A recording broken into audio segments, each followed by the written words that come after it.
Anda semido poti ore semiamjine ngasi day 2 ne day 1 ni video nam hodre day 1 da semiam je loi mention ba agi siga hoga sisiga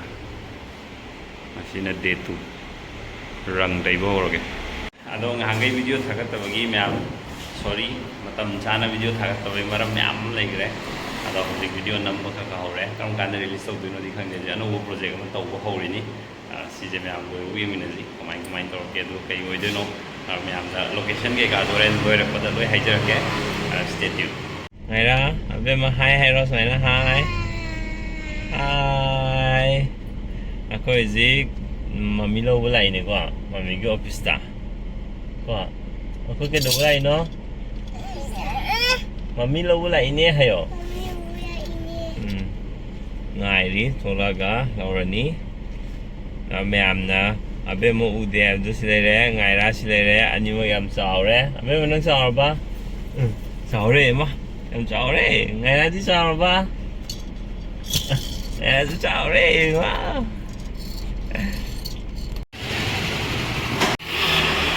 day 3 sigi stay chaure climate change nung sa sa ba nung yung magtreng mang ba sat thok ba ba lien ga roi bita ba si thoi gai ang thoi ojek nung sa tap tai sa ram model si sinong jue na nga le ga nung sa phat long to be climate change yo ada dre kon manipur gi ching yo lai chin ga jo posta agrava ching khi sangtrik sang na u am ho le je atupo mafam jing jo ko mang hal ni mai chak ko cha ni ke chak ko sa sa ro nga na dai nang thanam mani ko nang thanam be ara bo ya chak ko sa ro oina na chai ke gino chak to ye na chao phadang mi la dai yung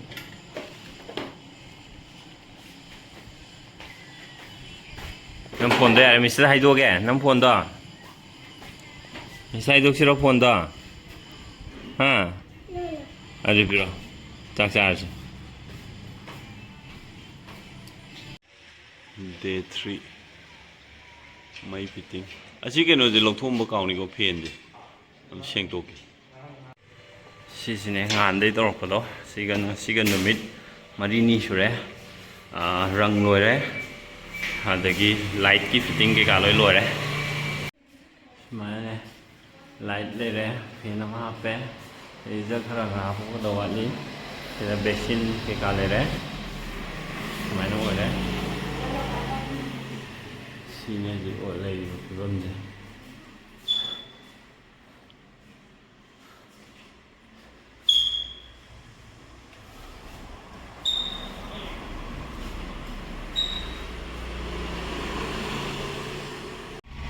sina ngasigi wari ni sida leiba phiron myam jina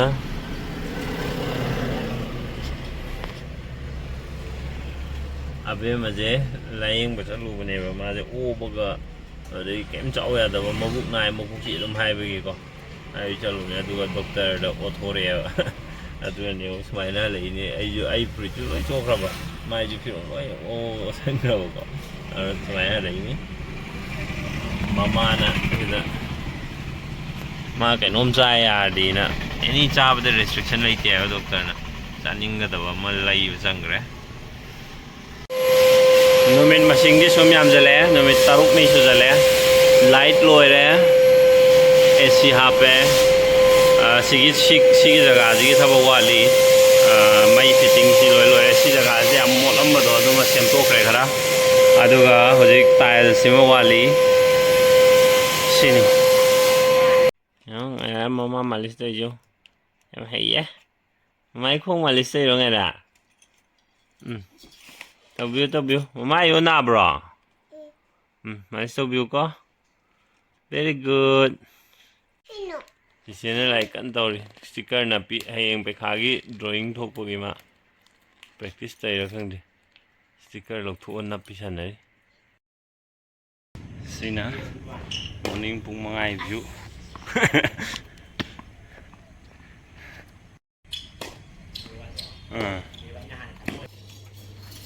pachai leba gam hai to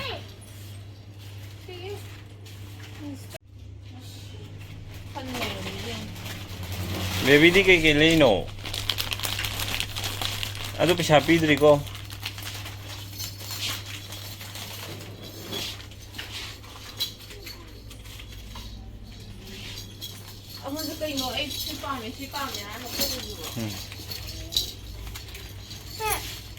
dạ dạ học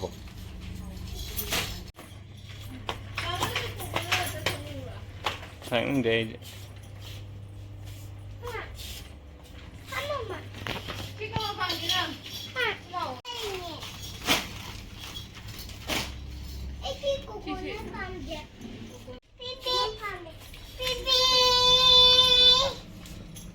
Baby nanti,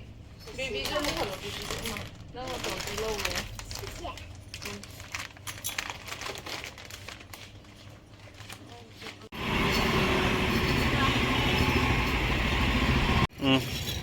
kakalo kakalo Terus kamu kontra apa sama ni? Yang orang membayar. ama pumi jo maya chapol lai da bai ne jo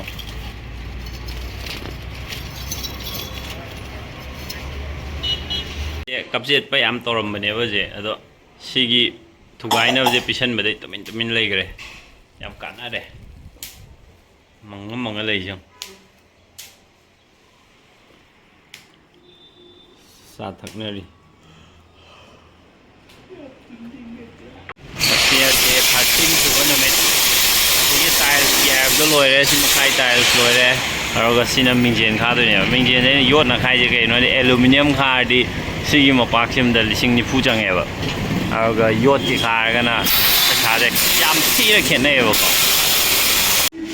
sinam manung lom de yang pa view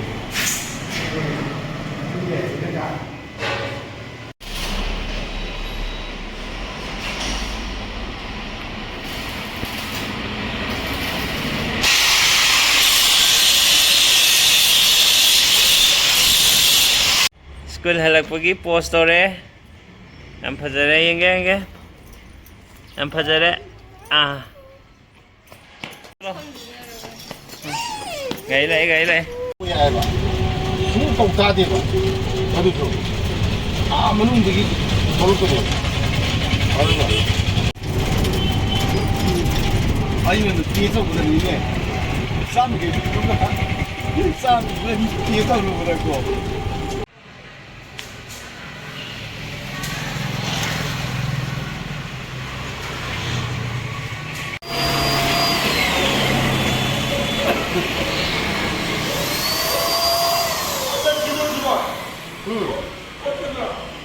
Anda sih itu poti orang,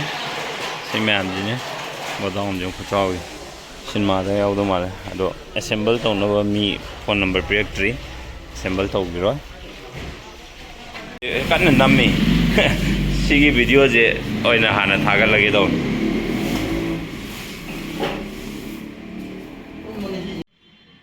Campur biro, yang hai sih. Oh. Pun biro. Tum hoga bas main to le me mo bani. Me amai nam video je khoro pada sigi project sigi matang da loi ba hai ge ha do inga si video je di haija roi ge